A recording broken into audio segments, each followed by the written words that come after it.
Hi,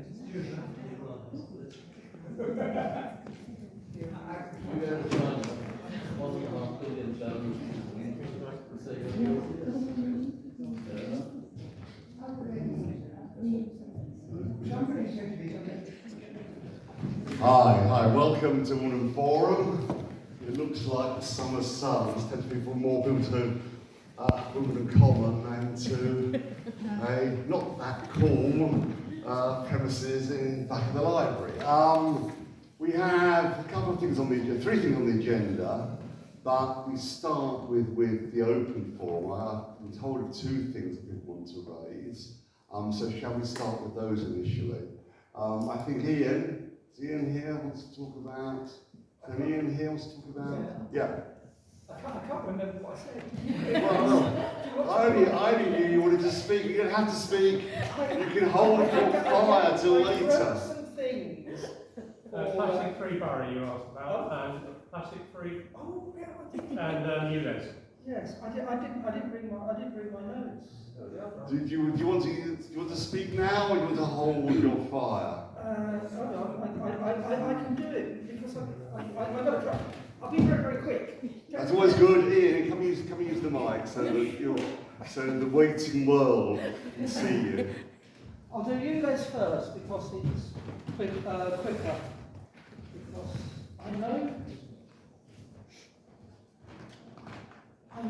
I made a small complaint to our council or via Chris in respect of issues of the ultra-low emissions zone for certain types of motor vehicles that don't comply with nitrous oxide emissions.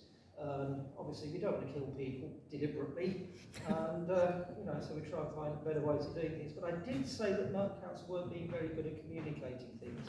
I did go into Mitcham Library today, and there was a little A4 leaflet published by the Mayor of London, but it was very well hidden away and somewhat obscure. And I simply said, if Merton Council were very good at publicising, sign up if you're an EU citizen to make sure with Brexit you still have your British rights. They don't appear quite so good at telling Londoners what their rights and responsibilities are all of the time.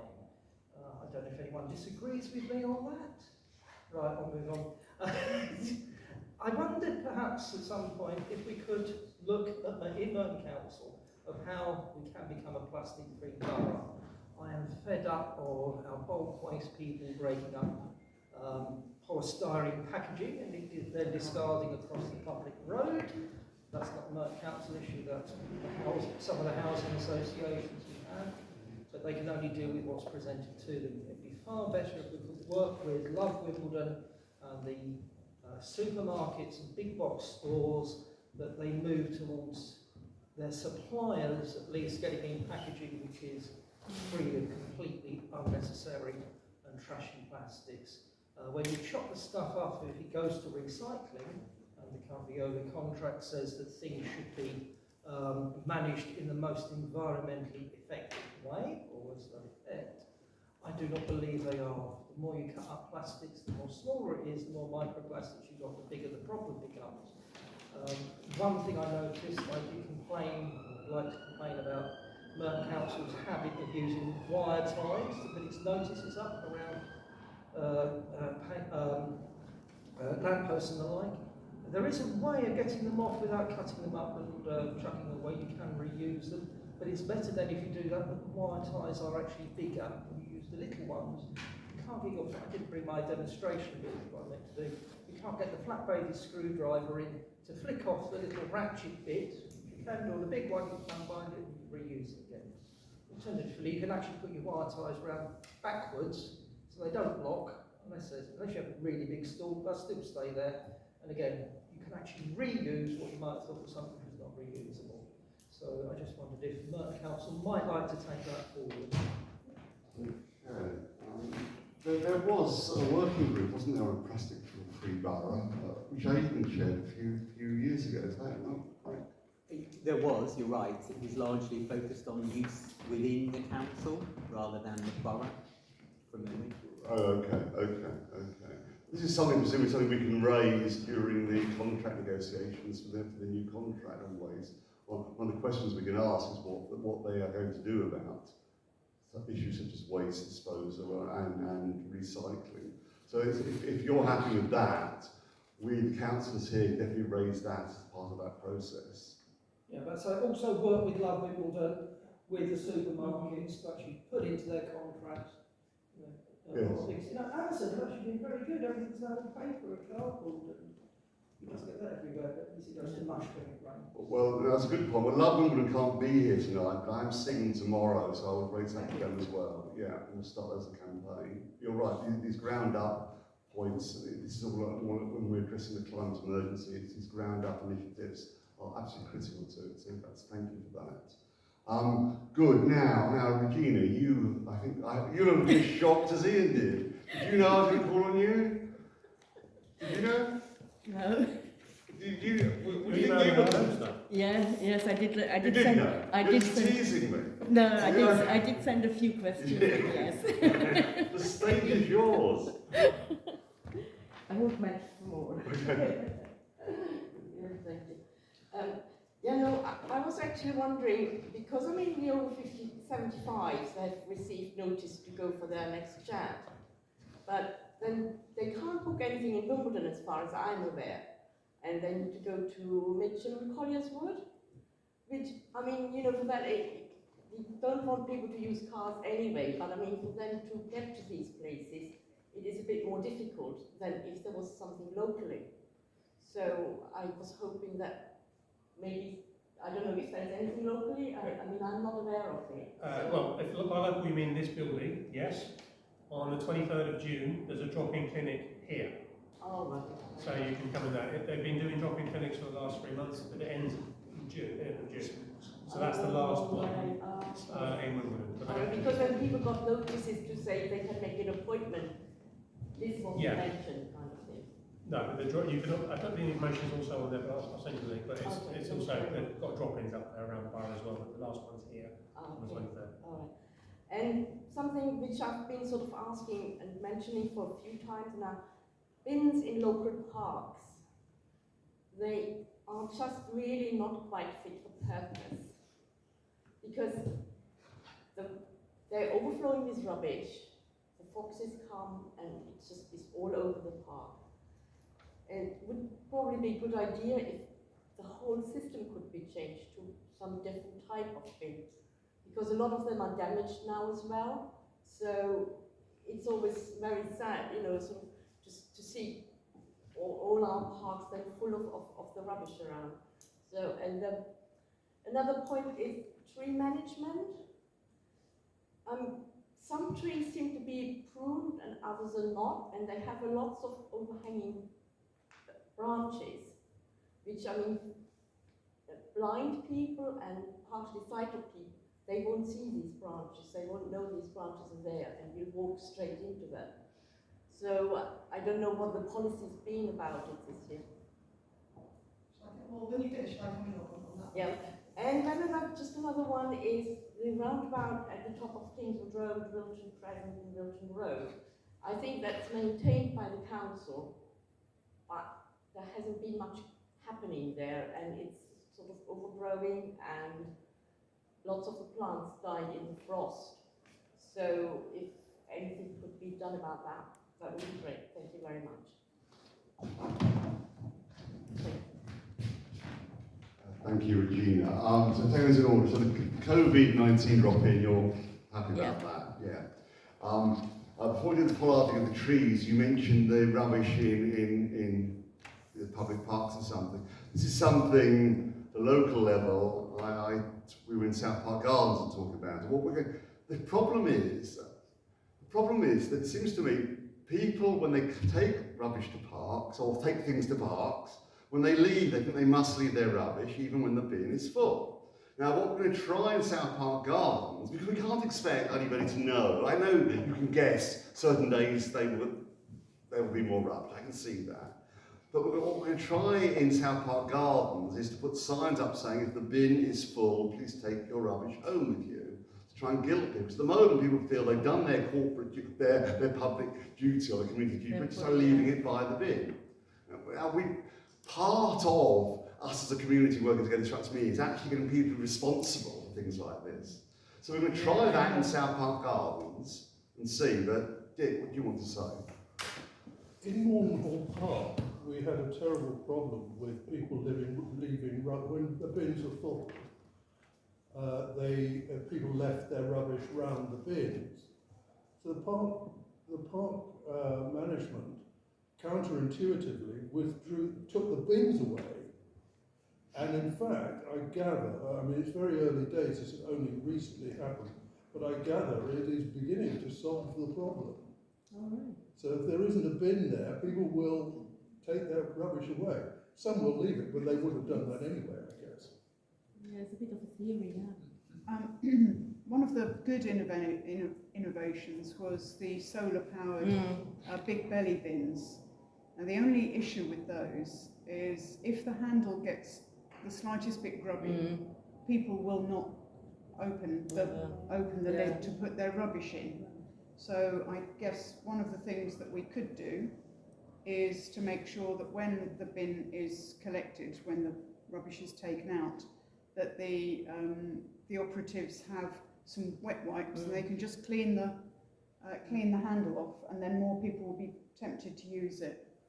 And I should say in South Park Gardens it was the Friends who raised money and replaced all the bins with fox-proof ones. They're not entirely squirrel-proof because squirrels are much tinier, but they are fox-proof. What kind of bins are they then? They're ones with a sort of postbox aperture in. I'm breaking my rule. I'm letting council speak before all members of the public. Sorry, Reg. Thank you. Like Wimbledon Park, Wimbledon Park had bins taken away because of mountain rubbish, and the situation got much worse, and the bins have been reinstated. Oh, right. Well, we'll see what happens in Mornhall Park, because as I say, it's very early days. You have a better class of visitor to Wimbledon. Well, I'm not sure that's true,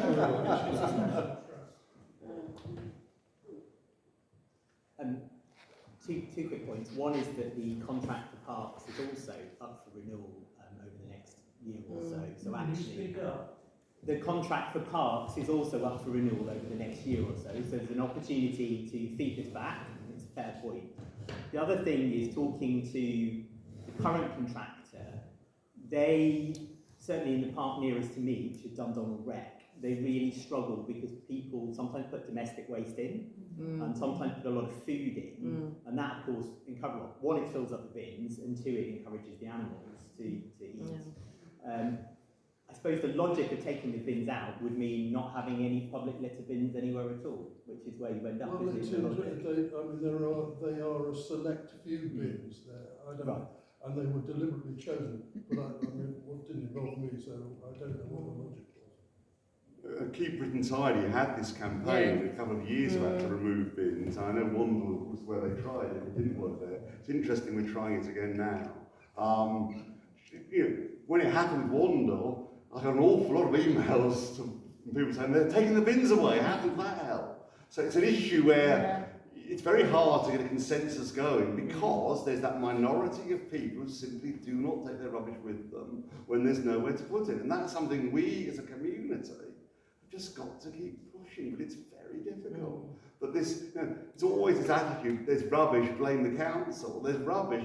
Why is the community dropping rubbish is the first question. Yes, the council has to deal with it, but it's how we educate the council. Now, I think there are imaginative ways. I know Lewisham Council with fly tips, rather than take, the trouble with fly tips is if you're very efficient in taking them away, you just add to the problem. So, it goes very quickly.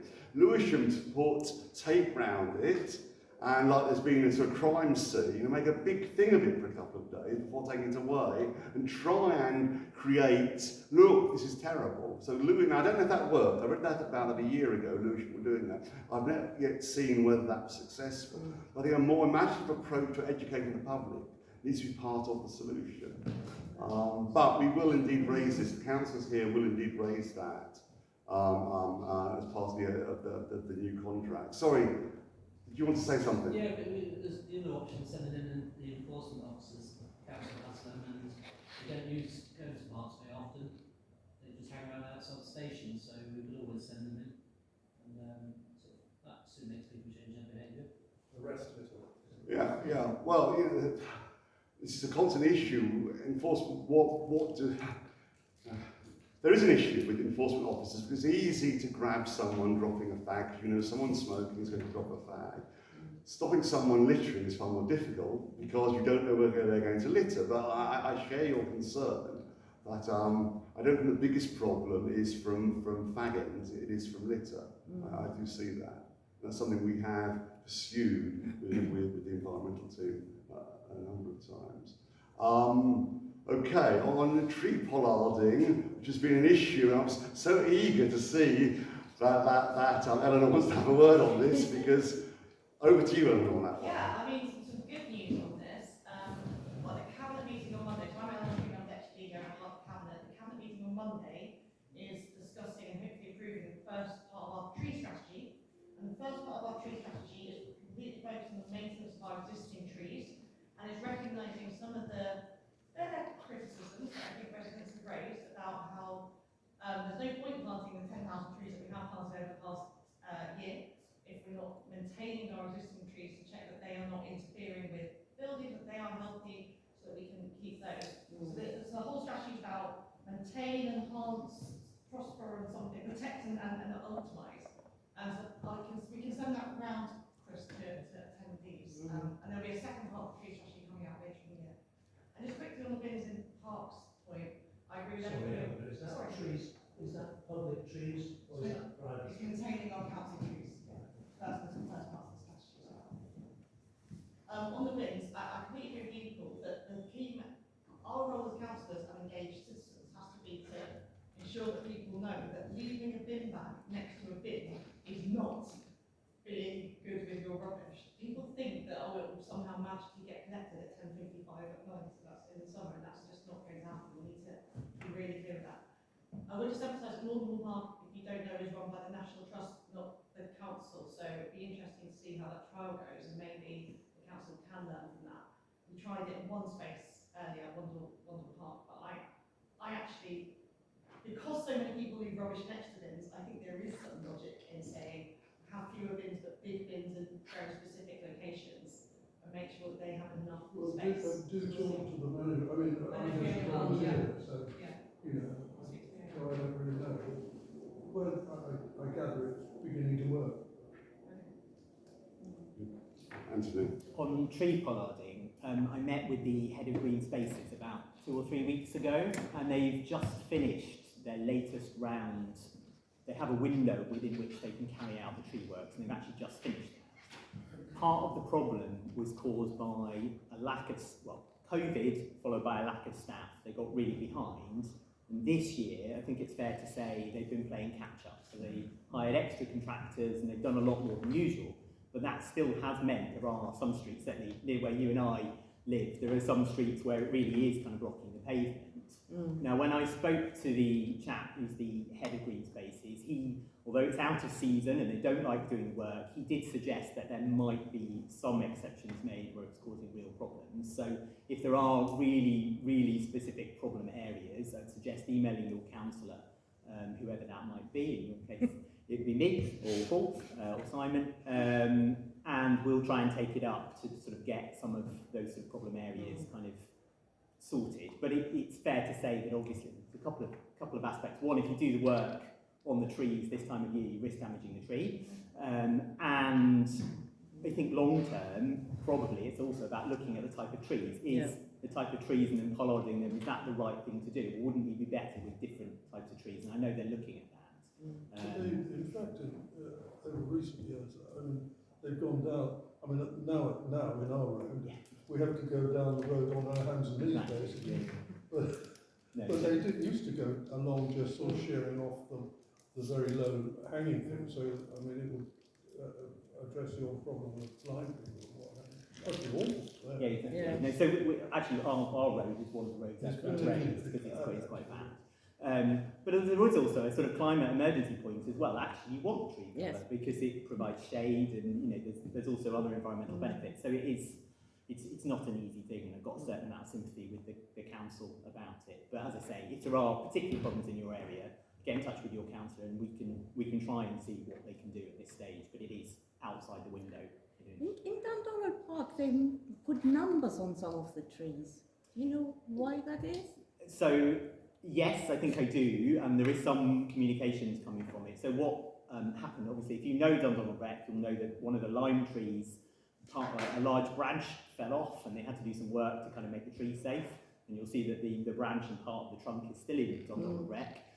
What they did was they went round and checked all the other trees, and there are some other trees that need work. So that I suspect the numbered trees are the ones that need a bit of work. But there will be some, I'm told, there will be some communications on that coming, what they need to do. So people don't worry.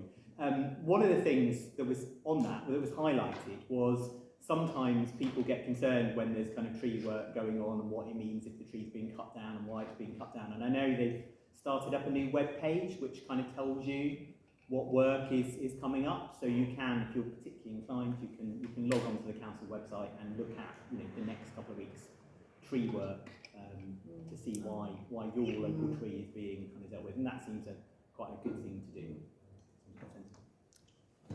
Thank you. And on your last point, your specific point about that area, is that something we as councillors can talk to you about? It's a particular, Yes. It's not a generic problem, it's Yeah. a particular area. Brilliant, okay. Okay, good. Now, unless anyone else has anything to the open forum, that's the end of the open forum. Just checking there's not anything. You have had a go. Well, wait. Can I just ask a question about potholes? It's a council, of course you can. You're on. They seem to have got a lot worse in terms of both the number of and the amount of time that they're left to get worse. And there's been one or two, particularly on the Cox Hill, which actually just been repaired. But is there a policy the council has in terms of how bad these things got again or how dangerous they have to be before they get repaired? But it seems to be a real issue about the place at the moment. Sadly, Sorry. I can answer that. The gentleman in the corner has said me too much, and I don't know who he is. I'm Anthony Fairclough, I'm one of the councillors. Sorry, what I should have done, at the outset, I should have asked the councillors to identify themselves. I am sorry. So let's do it now. I'm Paul Kohler, councillor in Wimbledon, Town Centre in Dundonald. I'm Anthony Fairclough, another of the councillors in Wimbledon Town and Dundonald. I'm Samantha MacArthur, councillor in Wimbledon Park. Say again, sorry. Samantha MacArthur, councillor in Wimbledon Park. Thank you. Tony Rice, also a councillor in Wimbledon Park. Sorry, Bill. And the full set, Jill Hall, another councillor in Wimbledon Park, so we're well represented. Council on the hillside. Like Ellen Stringer, councillor in Wonderful. Sorry, I should have done that at the outset. I apologise. So, On potholes, I think you're quite right. The council gets through about 20 or 30 road resurfaces a year, but they have a massive backlog and a big long list, which I think is published actually. The ranking of what the roads are is actually published, so you can see if your road is being done. In terms of individual potholes and kind of filling them in, there is a depth, again on the website, there is a depth that the pothole has to be before they'll take action, and they'll come along and do a temporary repair. You can report it online.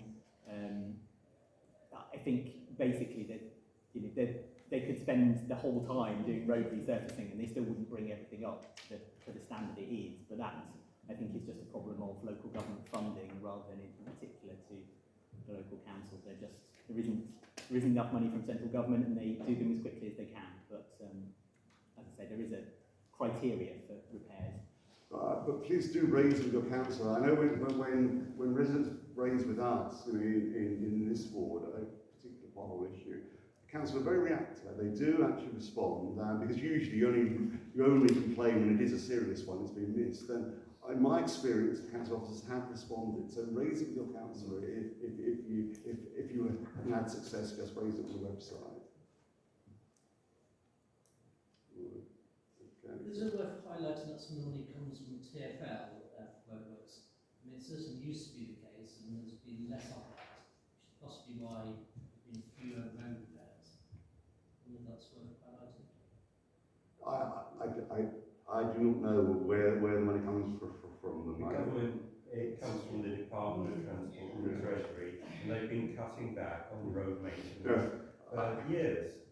I was trying to avoid going down that route. I went It's ludicrous to blame Merton Council or the GLA. The money is controlled by the Treasury. Just absolutely look at that. And that isn't a political point. It's been in control of it for 50 years.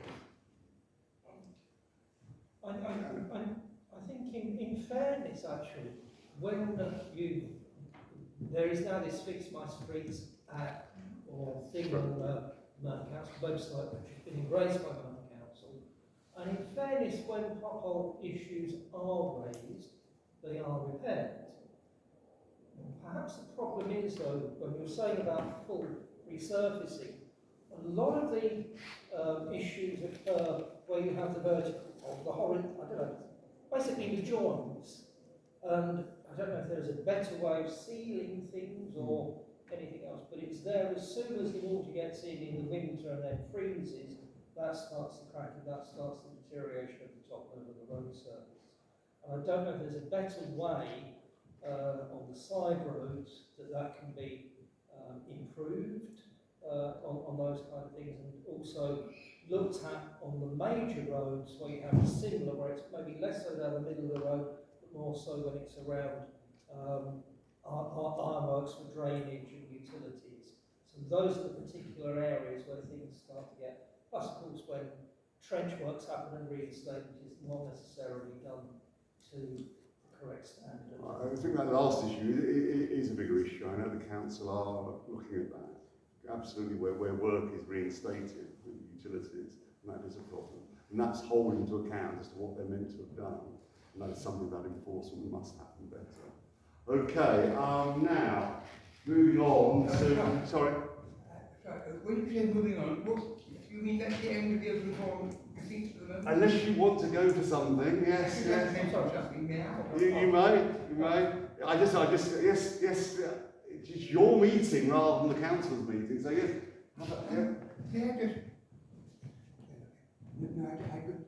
I've got electricity lessons. I don't think I need the mobile microphone. Anyway, I'm so deaf I probably can't hear it, and I don't know if it's working. So thank you. I won't take up a lot. I may be one of the only people in this room who is not a councillor. But be that as it may. Now, I am full of admiration for our, well, I was going to say grandparents. Let us say, looking round, as most people, if not everybody here, is younger than I. Sorry, I'm a bit deaf. But how did our great-grandparents manage without the mobile telephone?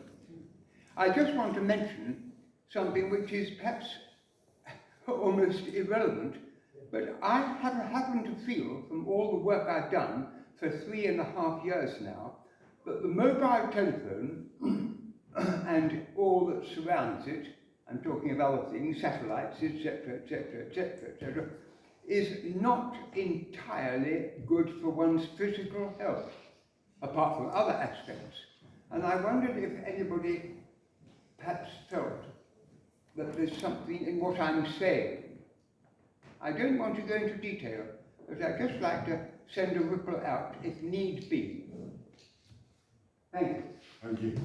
Thank you. And Ian, you said you wanted another quick one very quickly? Yes, councillors and others may notice, simply because it's opposite the entrance to the library. Obviously, we had that restaurant in Wimbledon Hill Road, which had the fire explosion, etc. I did notice, and I've taken a picture for what it's worth, there's a number of debris from what was previously the decking on the land which is associated with that building, and it is theirs, has now been moved onto the public highway. I do not know if this is still a forensic crime scene investigation set of wooden decking, or if it's something which the building owner is responsible for clearing away, or something that Merton Council can do, clear it away and charge them their insurance company accordingly. But basically, never mind trying to duck to get under the trees if you're blind. If you're blind, you're going to fall over this lot pretty quickly. I just saw your hillside councillor making a note of that, and Eleanor wants to say Do you want the pitch? Just a it's there. I was just going to comment on it. So, one of the roles as a cabinet member for civic pride includes being proud of the area that you live in and the local economy. So I'm very aware of the San Lorenzo situation and also of other bits of Wimbledon town centre that aren't looking as brilliant as they could be. And we've got this big event that comes once a year, coming in a couple of weeks, and it looks ideal.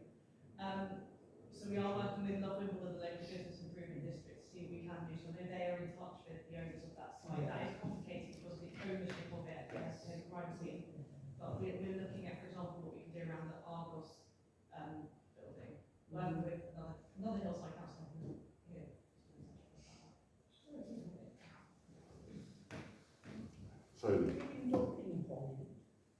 Just briefly, to the gentleman who was very articulate talking about mobile telephony, I was here last night to the meeting. There was about 150 people here looking at whether 5G is a good idea or not for the borough, and it is something I'm going to be looking into in some detail. It's very technical, it's very complicated, but I'm looking into that as one of the councillors. So. Thank you. I certainly didn't realise it was last night.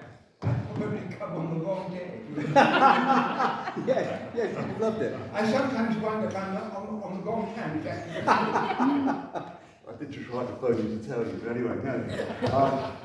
Right, that's the last on the open forum.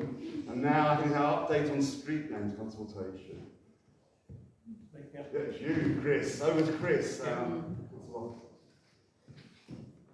So many of you remember that this was something that came up in the previous forum, and we produced a motion that went to council for council to consider the options. So what we did is put out a consultation over the spring, finished on the 31st of May. So I'm going to run through the results. No decisions have been taken as yet. There's still work to do to refine what the options might be and what the costs might be associated with that before we can put anything together. But you'll get a sense of what the feedback was from this exercise. So a pretty good response rate, 833 responses. That's one of our higher response rates. The only thing recently that's gone on top of that was the public toilets one that people were quite interested in as well.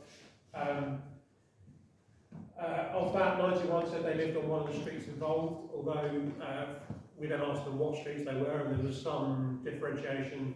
They were thinking about not necessarily the same streets as we were, so not everybody was on the kind of streets we thought would have been in the first place. We had 2 responses from local organisations, both BME organisations. Most responses were from over 45, so I won't say older people because that's cheeky, but not younger people in that sense. So we did try to push it out for the Parliament, and so I had some conversations with them as well, but perhaps because this was quite household focused, it's not surprising that that's what happened.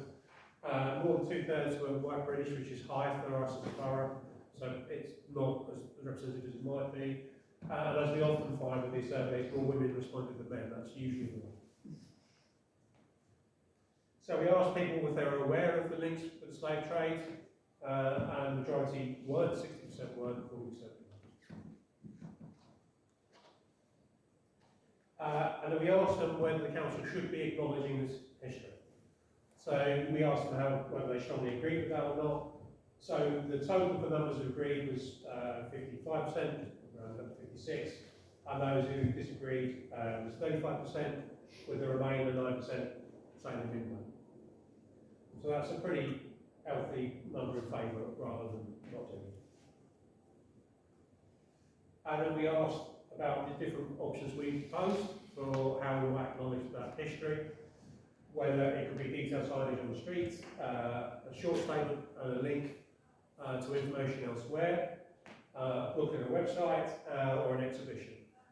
So you can see the numbers there. There wasn't agreement around putting detailed information on the streets, but there was around putting some short with a link, and then having an exhibition with that information somewhere that people can go and find out about. We then asked people to pick which one of those they liked most. So here. Will you publish those? Yeah. So we don't need to say publish those. there's no test. So that's fine. We won't be testing it. So, on the third approach, obviously for those who didn't want to do anything, they consolidated around one response, which is why none of the above is that higher number. But the others were fairly spread out. But again, that statement around short and QR code linking to something came up top of those other options. We then asked people if they had any alternatives, and there was quite a lot. So I picked out a sort of summary of that. I haven't got through all 352 comments yet to code them into different categories to get a sense of what those were. But they ranged from, quite a few people, I would say, 30, 40 type territory saying, just change the names, through to a probably similar number saying, don't do anything. What percentage said change the name? I don't know the percentage yet. I think it. How many? I don't know. I haven't done a full count yet. This is from the free text. So the first free text, so it's not an automated process. I've physically got to count them, go through it and count them. But off the top of my head, I think it's probably going to be in the region of about 30 or 40. I think we'll phrase it differently as well. So yeah, I can sort of go through it and carry it. That's absolute numbers, not percentage, isn't it? That's numbers. As one of the suggestions, including working with schools, having a Remembrance Day, some kind of mural or monument. But quite a lot of people, again, I'll get the numbers out specifically, were around, they liked more than one of our approaches and thought we should combine.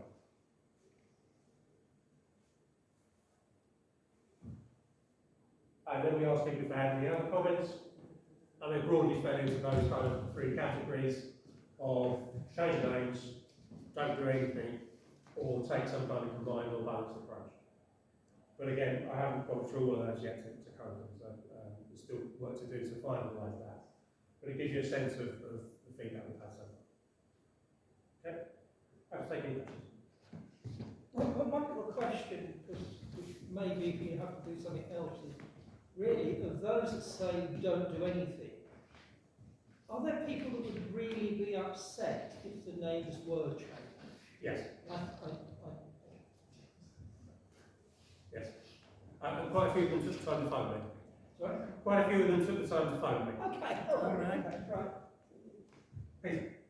Yeah, can I just, as the person who actually been pushing this for 3 years, I wrote to the council 3 years ago, nothing happened until this committee, this consultative body, unanimously, apart from Councillor Stringer, who was dubious about passing the resolution, passed it and it went to the council. What I found astonishing was that, firstly, I had to supply the names of the roads named after slave owners in Wimbledon. And then the consultation went out saying, we are going to change the name, and we're not going to tell you what these families did. Quite astonishing. And so the consultation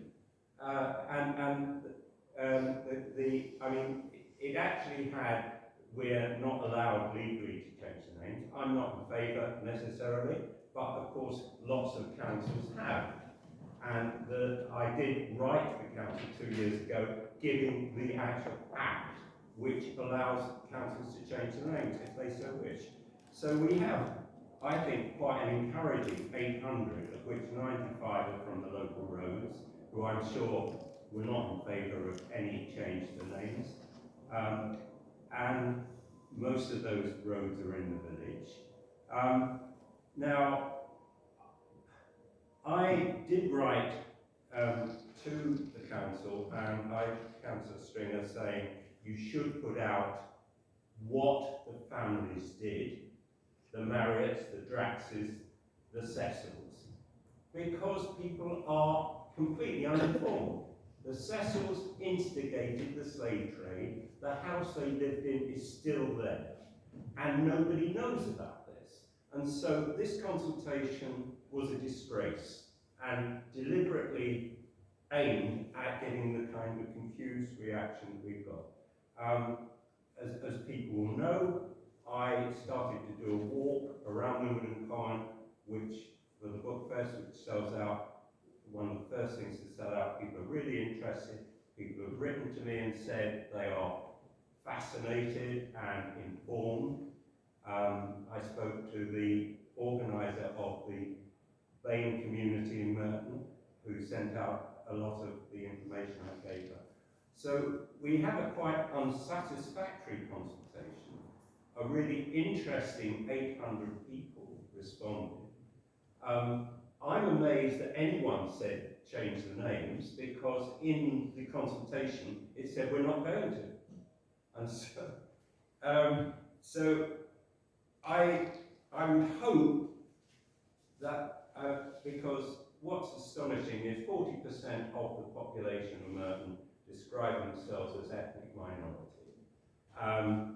And any self-respecting council in this country has done something. Liverpool, Bristol, Plymouth, quite a few councils. And I wrote 3 years ago, nothing's been done. This consultation was designed so they can sit on their butts and do nothing, because that's what's going to happen. I'd be very happy for roads to have a little plaque saying this is named after a slave-owning family, and here's where you can find out about them, because I think that's really important for youngsters to grow up. So, where are we now? I suspect that nothing will happen with Merton Council on this. I think it's disgraceful. Interestingly enough, the Anchor Housing Association, who had a care home in the Ridgeway some years ago, the person who did all the charity work for Anchor Housing went and opened that, but they decided to change the name because it was called Jimmy Savile House. And amazingly, within a week, that notice was sent out. Jimmy Savile was pretty offensive. So were the Cecils. So were the Draxes. The fact they were living in Wimbledon 150 years ago makes their record on slavery no worse. So I would ask that Merton Council do affix signs to the streets. I suspect nothing will happen, and I regret it. Thank you, Peter.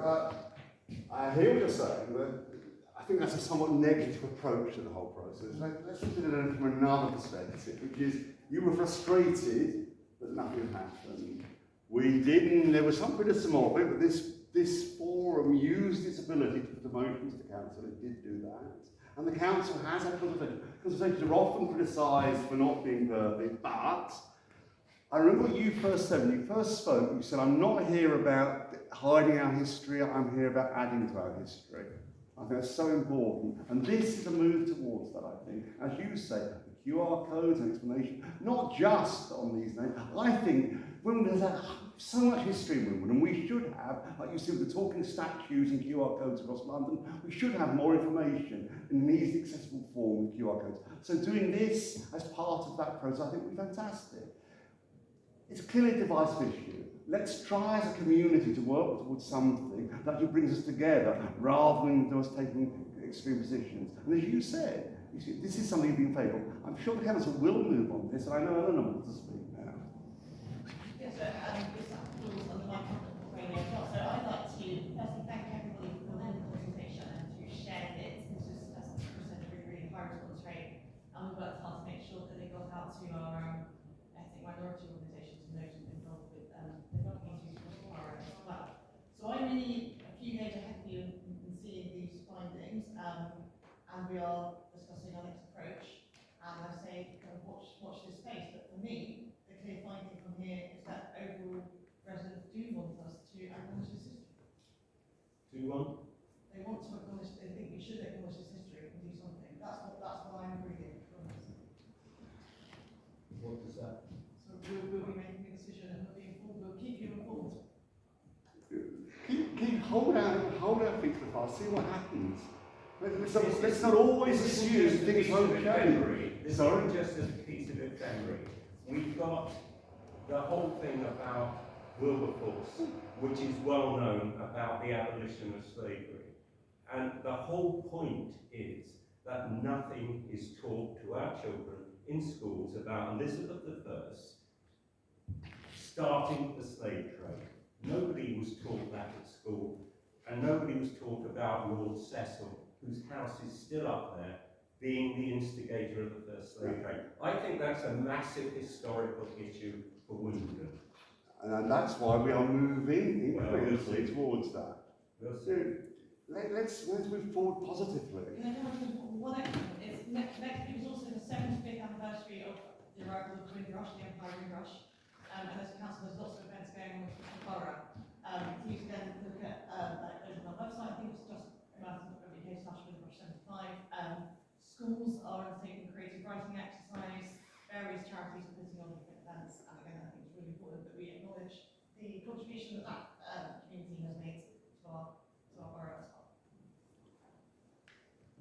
I don't know if the national curriculum, without changing, if that changed, but certainly when I was at school at Park House on Wimbledon Hill, in our general and historical studies, we did a number of things on the slave trade in general. As you say, we weren't told it was Elizabeth I, because we were either sick or not paying attention. Likewise, the specifics of a number of other things within the borough were not necessarily brought to our attention. But we can also look at the landowners of Wimbledon in the past, which is how we've ended up with Wimbledon Common, for example, with its rather special and unique legislative status in terms of how those that have had power over anyone else in any way have tended to deprive them of their land under the Enclosures Act. And that certainly would have happened, again, I don't know the specifics, within Merton. The oppression of Merton Priory under the system then of the vassals that were made to work its lands at the expense of depriving themselves of their own ability to feed themselves from those lands, while the West Plants are being filled up to foist to the particular people that were running that priory.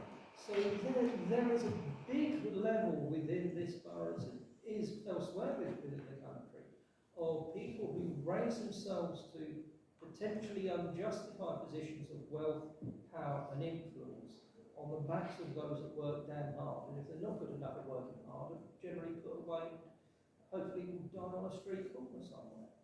I think a positive to take from all of this, if you don't know your history, you don't know yourself, and your contribution, small contribution, doing more than just these street names and other things where we use QR codes and know our heritage must be a good thing. I want us to be positive about moving forward rather than finding things aren't perfect. That's the way a community works. I think I should take this as an incremental step forward. Yeah. It's not drawing a line and saying, okay, we've done enough.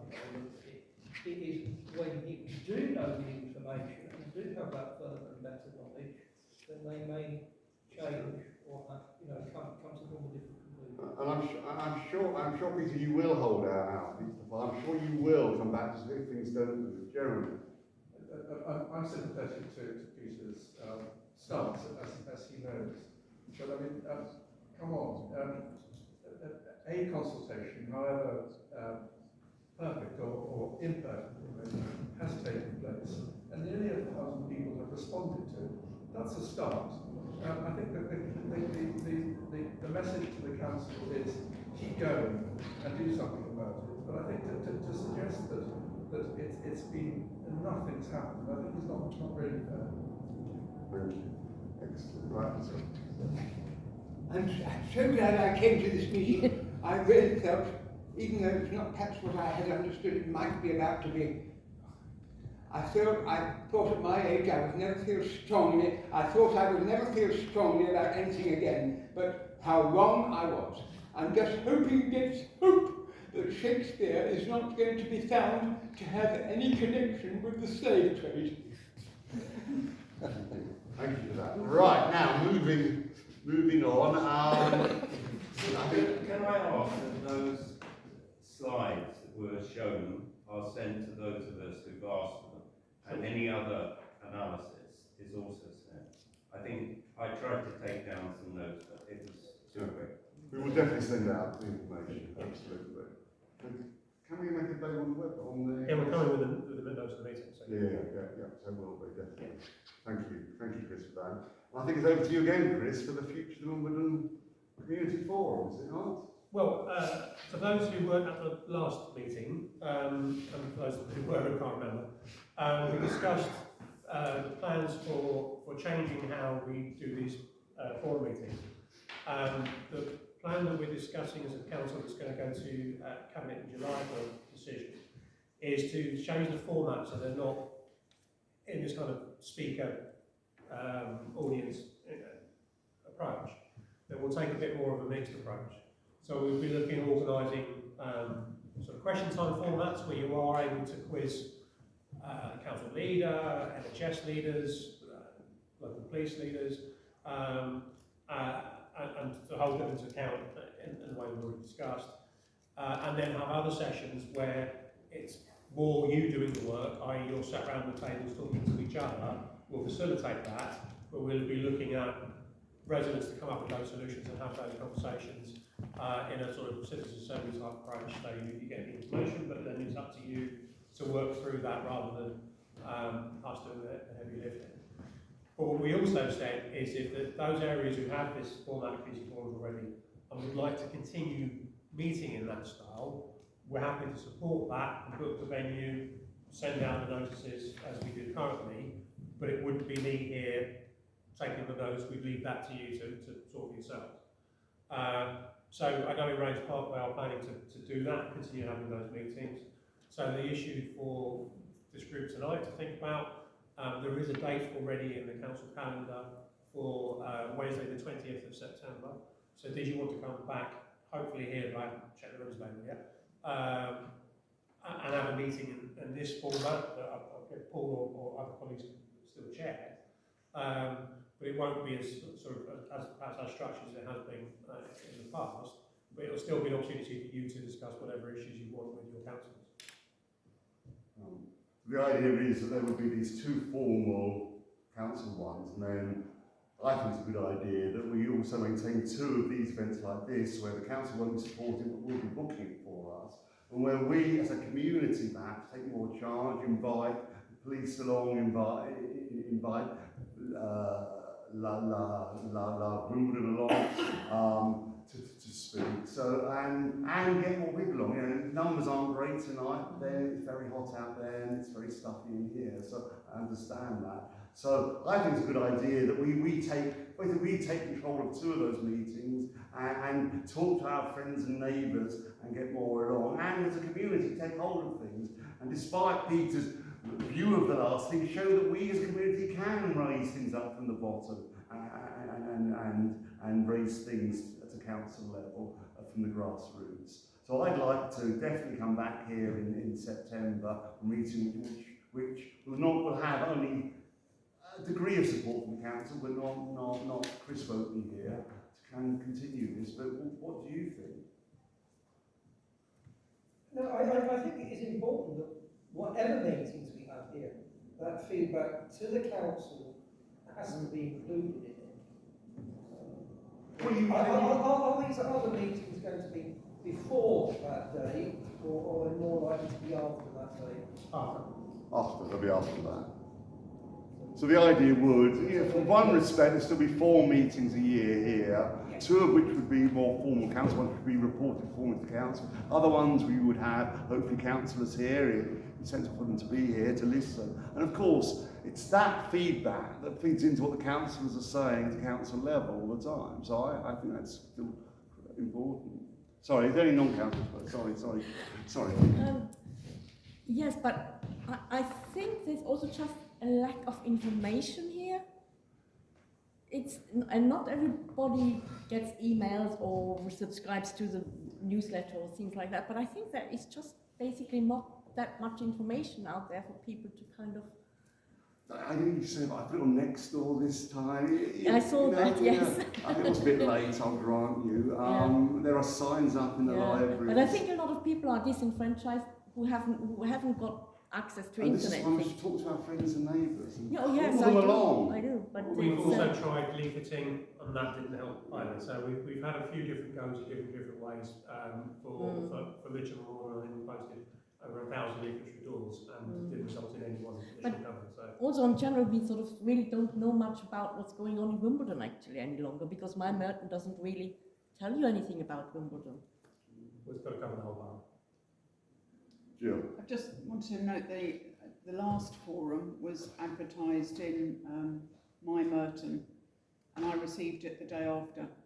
So there's just not enough timely promotion of the Wimbledon Community Forum, and I suspect it's the same for the other fora around the borough. The scheduling sometimes doesn't. So, for example, we might look for this one that's going out at the end of the month, so it's too late for this. Sure, So but echoing what Gina said, there just needs to be a little bit more promotion of it. Yeah. Yeah, I think one of the biggest losses to community information is the loss of the local newspaper. And so effectively we don't have a local newspaper, and historically the Wimbledon Times, Wimbledon Guardian was always a journal of record, albeit from their point of view. I just think if we were to have, there's a press office in Merton Council, and it would be very, very helpful, I think, is to look at the possibility of updating people about what's been going on. For example, I didn't know that the building just past the library, which has had scaffolding up for the best part of 18 months, was removing it because the cladding was the same cladding that was on Grenfell Tower. But that was told me. I didn't know that some drug dealers were growing cannabis in the restaurant across the road. Not the council. I work in the press office and reading about that. What I'm trying to illustrate is, I think what people are wanting to know is about planning, about local issues. For example, we're about to come on to Wimbledon Park. That has been a major issue, and I would imagine if it had a newspaper, we'd have had a lot of coverage. So all I'm saying is, look at the prospect of filling that gap that the local newspaper used to have in informing the Wimbledon community about what is going on. I think that's really important. It was also something that Eric Pickle said we couldn't do. Sorry? That's also something Eric Pickle said we couldn't do about a decade ago. We're not allowed to do print newspapers like that as local authorities. I didn't say that. I say Merton Council know absolutely about what planning applications are going through, or what planning applications have been approved, what plans they have for parks, roads. I mean, I got interesting information about, apparently there's a checklist for filling in potholes. All I'm saying is, I think there's a lot of information, some of which came up tonight, which I think would be useful to keep informing so people can then express their views. That's all. Yeah, I think something councils can take on board with their communications as well. You're absolutely right. Yeah.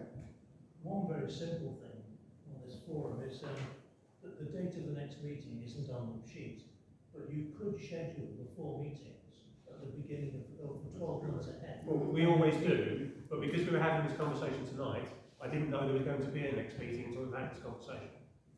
So that's the reason why. But the meetings are scheduled for the rest of the year. But there is a You're scheduled in February.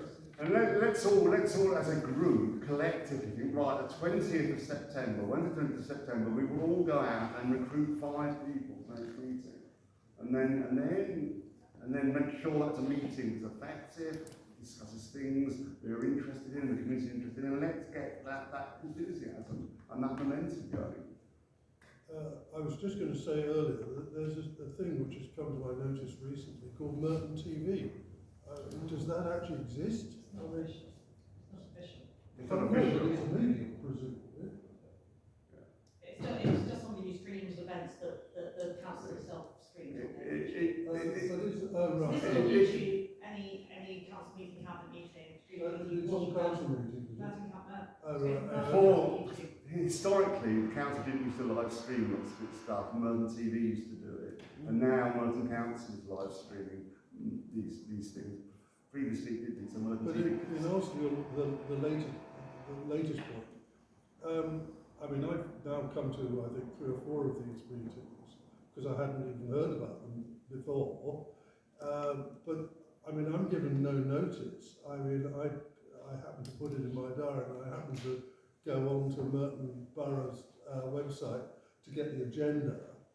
You can sign up. You can sign up for email reminders on the website. Chris sends out wonderful emails, and I even end up going to the right place if I remember. But I mean, do you maintain a list of people who are interested? Because if we recruit 5 people, are you going to tell them about the next meeting? Presumably not. Well, we're given, if the mechanism is there for them to sign up for reminders, it's to us making sure they know about that mechanism. Or, Yeah, I agree with this here. I didn't know about such But let's, you know, it's in our own hands next time. It's in our own hands, it's our meeting. Let's make sure it's a success and let's let it grow. But we've got to have the situation in place to allow us to make it into a success. I mean, just hoping that people will turn up here is, you know, a bit over-optimistic in my view.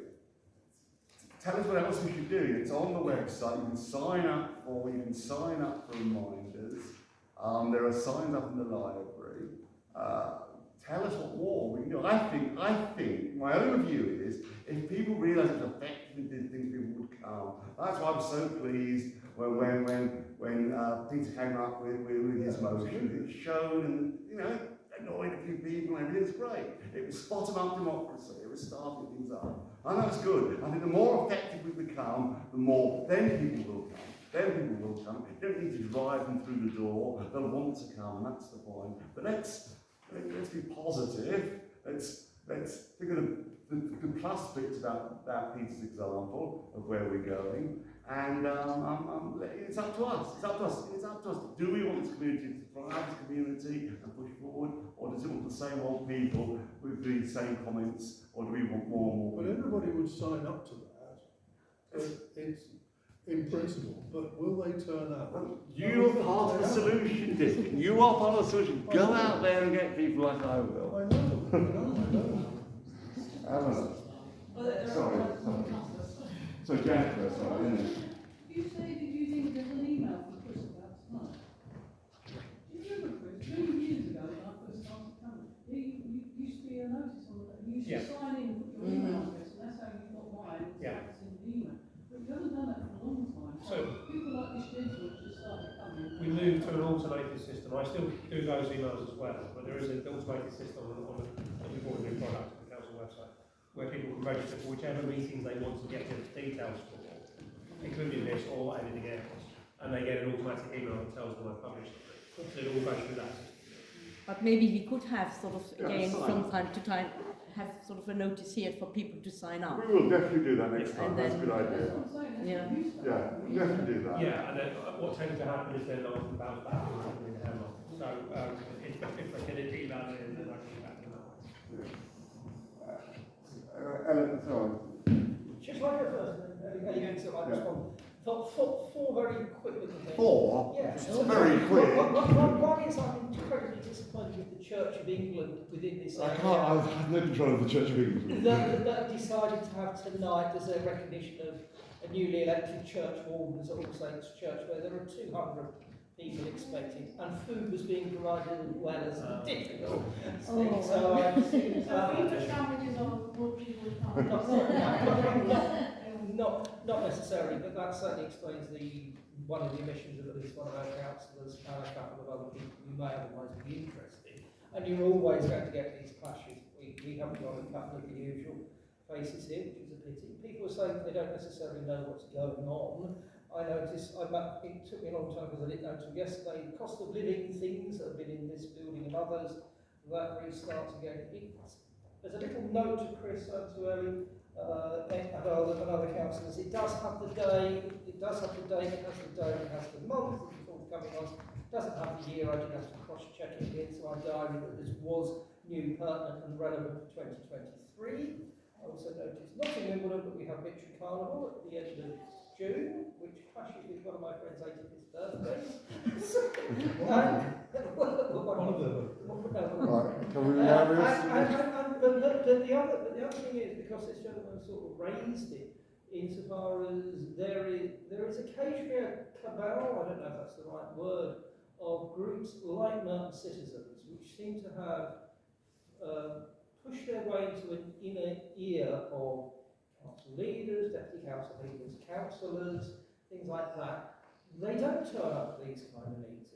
You know, they seem to deny that this kind of forum exists. I asked them, have they been to the Race Park? Have they raised the issues which they see as being concerned? I'm not informed that they have been to those, or to the Mitcham one, or Collins Wood, and I'm disappointed that those kind of other community groups don't show their faces. I think that's a good point. I think one of I will resolve to engage with civic society, with things like Merton Citizens, with residents groups. Because I think having more of those, having that discourse between them would be important. And that's one of the ideas behind this whole revamping. So I will ensure we do that for the 20th. That's a good idea. Yeah, exactly that. This is all about improving how we engage with residents and recognise this is not the true totality of Wimbledon. It's making sure that we're going back to where people are, to the residents groups, doing more informal engagement. Attendance at in-person meetings has just dropped off. Like, we just need to recognise that. But the community groups have been refreshed for some time. So the aim is additional kind of more question time to replicate what has been really popular elsewhere. I would think that if you put on a meeting on a particular topical meaty issue, residents will come along to that. Everything you said about advertising is all fair, but they are, as Christina says, all things that we've tried. You know, everyone here has tried to push these. So how do you make the actual meeting and event more exciting? But how do you make sure that we're listening to all of the hundreds of thousands of people who don't go to those meetings as well, which includes engaging with all of the residents groups. And on that point, on a nice, exciting, meaty issue, we have Jeremy here to talk about the Wimbledon Park and the Wimbledon Club. Over to you, Jeremy. Thank you for coming.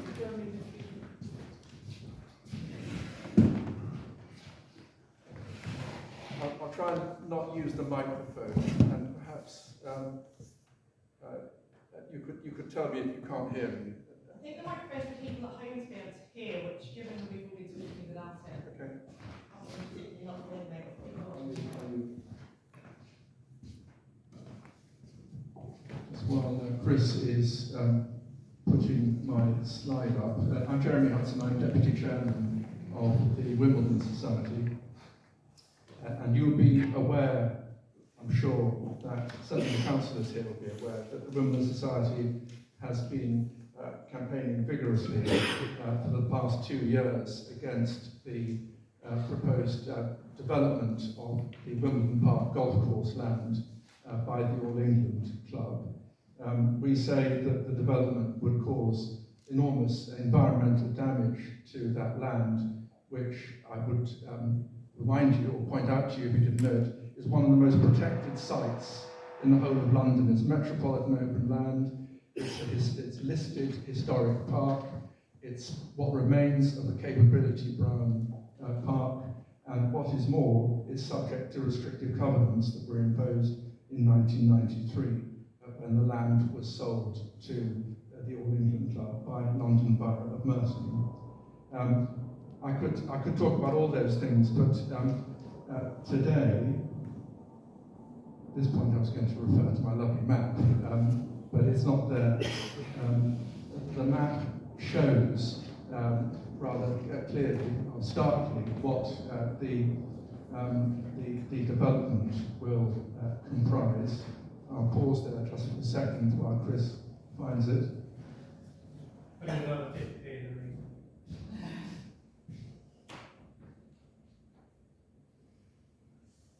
I'll come back to that. I don't want to use up your whole evening. I've heard it rumoured that the project is a done deal. Well, it isn't, and I'll explain why. It was expected that the All England's planning application would be heard last month. It wasn't, and we don't know when it's going to be heard. councillors here will put me right in this, but we think late summer, early autumn is more likely. And the main reason for that, we understand, is because of the Supreme Court decision in a case called Day against Shropshire County Council, which has literally put a spanner in the works. There we are. Well, it's not terribly clear, and I'm probably standing in your way of it, but that is, just to explain. Excuse me, if you would maybe go on the other side, you could sort of also... No, I'm not going to speak. No, on the side there, yes. No, I'll trip over the cable. There we go. Yeah. This is all land on the east side of Church Road. The purple oval is the 8,000-seater covered stadium which is being proposed. The triangle at the bottom, the purple triangle at the bottom, is a 30,000 square foot maintenance hub designed to accommodate 80 vehicles. All of those rectangles with red edges are the proposed new tennis courts, 38 in total. I can see some of you are looking at that with interest. You've not seen it before. You can see they're scattered all over the land. The blue, the pale blue, is the Wimbledon Park Lake, and the proposed boardwalk, in lieu of a path going round it, is that blue line within the perimeter of the lake. Okay. The area in the middle, which is not, it's got no new courts in it, that's the land which belongs to the Wimbledon Club. It's got nothing to do with the All England development. Everybody happy with that. I was just coming on to this case called Day and Shropshire. And forgive me, I'm a lawyer and I'm interested in this sort of thing, but I think you ought to be interested in it as well. In that case, the Supreme Court decided, the Supreme Court is the highest court in the land, its decisions are final, there's no right of appeal against them. The Supreme Court decided that when selling land comprising public walks or pleasure grounds, a local authority must first advertise the proposed sale and undertake a statutory consultation. And if that is what the court decided, if that procedure is not followed, the land remains subject to a statutory trust for public recreational use after its disposal. And the court decided that the existence of that trust was a material consideration to which the planning authority in Shropshire should have had regard, and the planning permission it granted was duly quashed. Now, is that relevant to the All England Club application? Yes, it is. We say it's directly relevant because, and you've got to understand the history of this site. London Borough of Merton acquired the whole of the Wimbledon Park estate in 1965, specifically to hold this land on trust for the Wimbledon community. Okay? When Merton sold the freehold of part of that land, namely the golf course, to the All England Club in 1993, they failed, so far as we can establish, they failed to take the steps legally necessary to release it from the trust. So, according to the decision in Day and Shropshire, in those circumstances, the trust still continues. In other words, it is still attached to that land.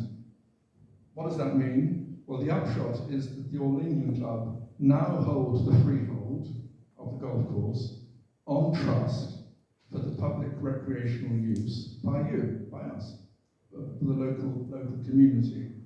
The club are not free to do what they like with the land, even if Merton were to grant planning permission for their project.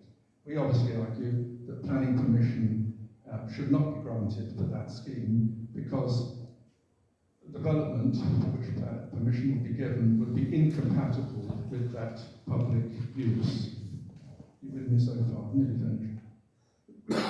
We read in the national press recently that the All England Club take the view that Day in Shropshire doesn't have any bearing because, and I quote, the land has been used as a private members' golf club for more than 100 years, rather than for the benefit of the public.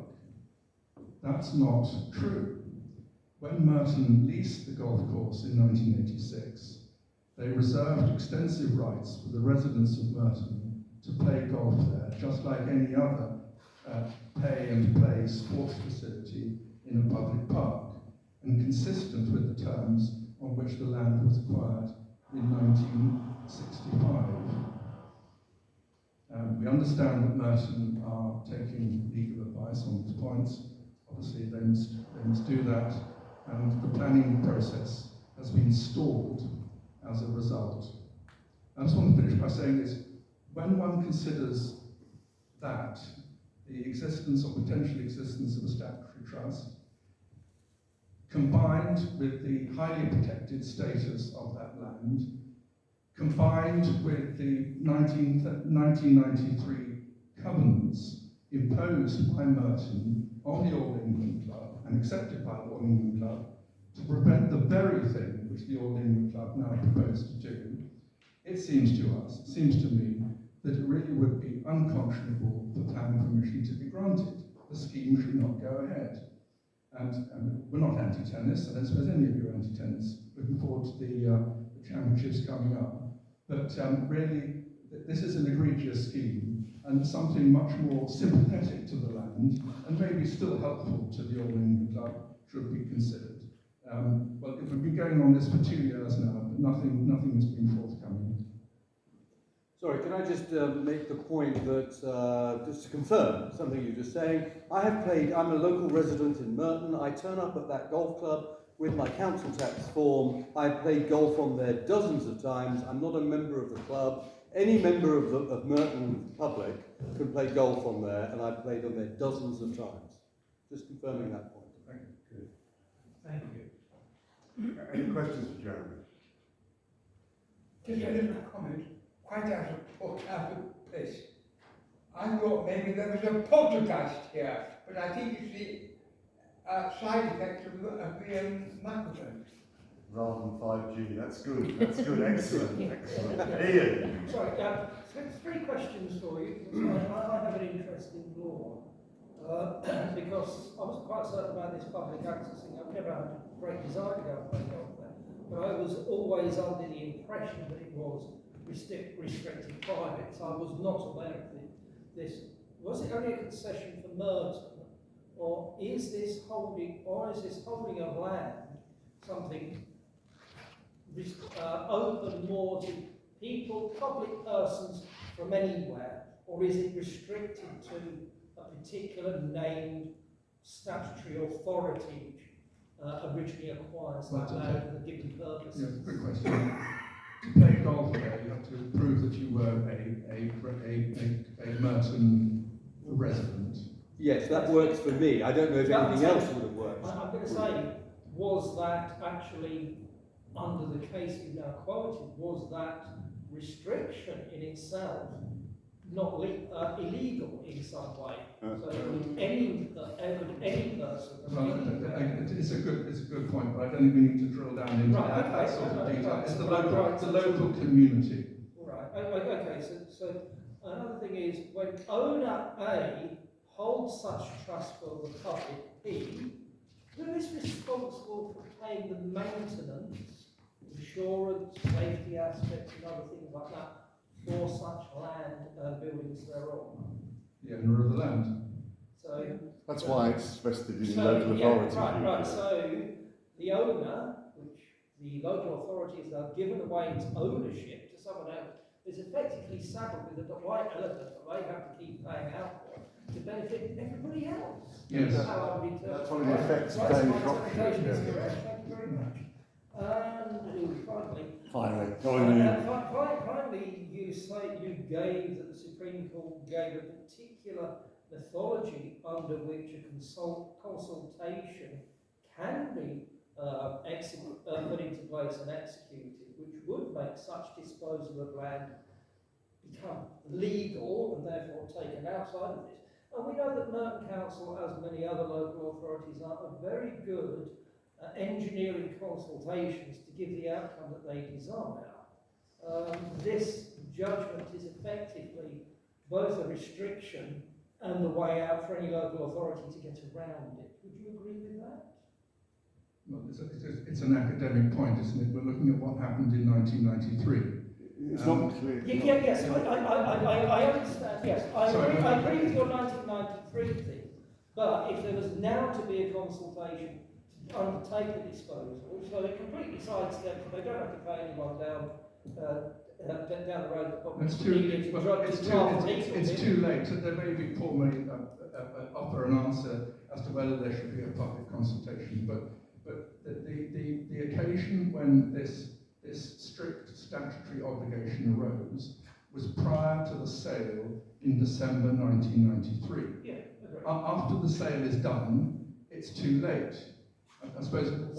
So are you saying that the court has said if you didn't consult, that it stops you from having a future consultation to change the status quo which has now arisen? If you read the case, it would seem to suggest it's not retrospective because only the council can have consultation as owner. It's no longer owner. It has disposed of it, so the trust still binds the land in the hands of the private owner.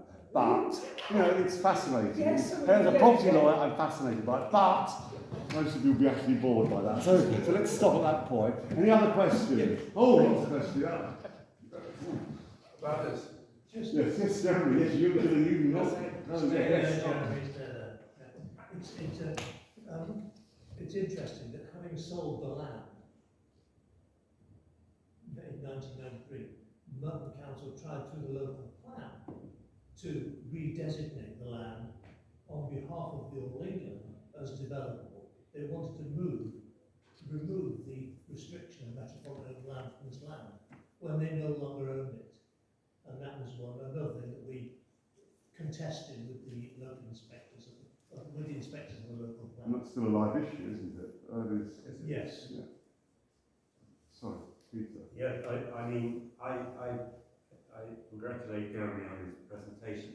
I think the thing that really struck me was the amount of actual cement that's going to be put on that site, which somebody told me about, and I was really quite shocked. And then we had the unedifying vision of paid canvassers down in Wimbledon trying to collect signatures from people of Wimbledon to support this terrible scheme. I will only add, I mean, firstly, it'd be very interesting to know from the councillors attending this meeting whether they are going to oppose this scheme individually. I would be very interested in that. But I will end with having traduced the reputation of the Cecil family.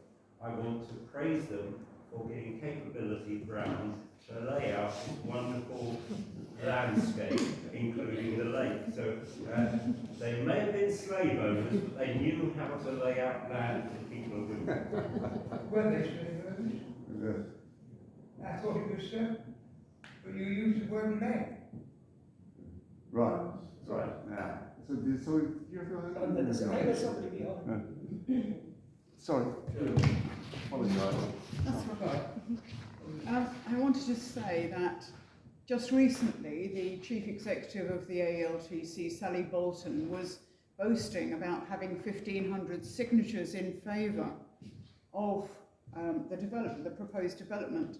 But in fact, most of those were collected by a PR company employed by them, who was standing outside both Wimbledon Park Tube Station and Wimbledon Station, asking people if they were in favour of the tennis tournament.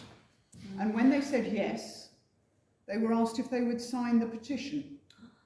Now, to my mind, that's extremely dishonest way of collecting signatures.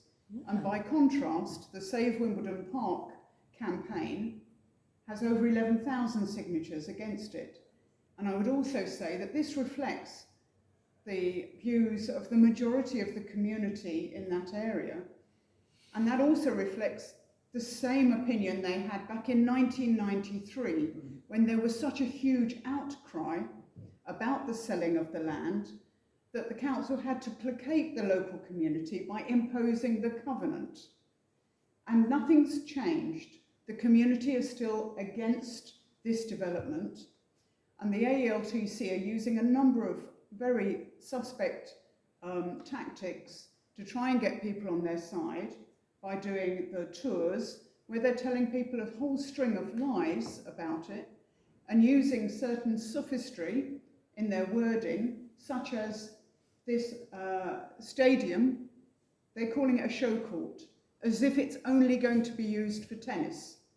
Parkland. And it isn't. They want to use it all year round for a whole lot of different activities. And when questioned about it, they said, yes, it will be available to the community. How many community groups do you know who would have the money or the need to hire and use an 8,000-seater stadium? They also say on their tours that the people who live by the 30,000 square feet maintenance hub are in favour of it. They are not. I have letters from them that they have written in to the council and to the AELTC saying they are vastly opposed to it. But they continue on the tours to say, oh no, the neighbours here are in favour, including the people who live next door. And it's a lie, and they should be called out on it. And as a councillor for Wimbledon Park, I've spoken to lots of people in the very close area to this proposed development, and they are very definitely, in the huge majority, I won't say absolutely everybody, but the vast majority are against it. Thank you, Jill. Any other questions, any other comments? Sorry, reverting back to this case, there have been other instances in the past where Marne Council has disposed of elements of land. Typically the one which they've done is this leasehold one to ID early, which seems to have gone through the consultation process. But they've done other bits, if we assume that land means land and buildings. Ian, that's something you can research. Ian, that's something you can go away and research and come back and tell us next time, okay? Now, okay. Excellent. Right, well, thank you for that. Our next meeting is on the 20th of September. We're all going away and tell others about it, aren't we? And I suspect we'll have updates on things, including perhaps there'll be another update on the All England Club and what's happening there. But thank you for coming. If the councillors here want to say whether they're going to... I'm quite happy to say I'm against it. Yeah, same. Against. Against. As a leader, I'm not taking a view on the planning matters that go through the planning matters. You could speak about the covenant though. Do you think the covenant should be enforced? These two separate issues. So if you're planning and it goes to the covenant, and you know, we've said that we want to respect the covenant. That means enforce the covenant? Exactly. Well, I'm not going to get into it. I'm not going to enforce it. Enforce the respect means nothing. Enforce it is what it means. You make a promise, you either agree to abide by it or renege on it. So we can use just sort of normal language, I think. You put it on. Tony Coleman said it in the strongest terms that the land would never be developed. Tony Coleman, a good Labour man, actually good news for Wimbledon, sort of went through this. And not only, he said, and the way we're going to do it is by making the All England promise that they wouldn't do it. And how can you, how can you then argue that, well, Ian Hewitt, the chief executive of the All England Club, nice man, but I mean, completely sort of tennis. He says that was then and this is now. Now, I don't know. I'm a bit old-fashioned about promises, but if he said it'll never be developed. I assume that the reflected it. Yes, of course it is. Of course it is. They didn't pay to build one. 5 million. So they now want to, a freebie. Yeah, there's an interesting piece in the Guardian this week about the golf, which has been bought by the Saudi Arabian international golf. Has caused a major havoc because it's all been bought by the Saudi Arabians. Football is owned by Americans and Arab countries. You know, the next thing could be tennis. We're talking about the All England Tennis Club. It's a private club which could sell itself lock, stock and barrel to a foreign country, and then that land will be treated very, very differently. And that's what the council should be protecting. It's the land. It's not about individual companies, it's about the heritage of this area. Yeah. Good point. Excellent. So as long as we enforce the covenants, we're okay. And Gilbert and Sullivan, I think, is this what never, no, never, will never be personal. Never, well, hardly ever.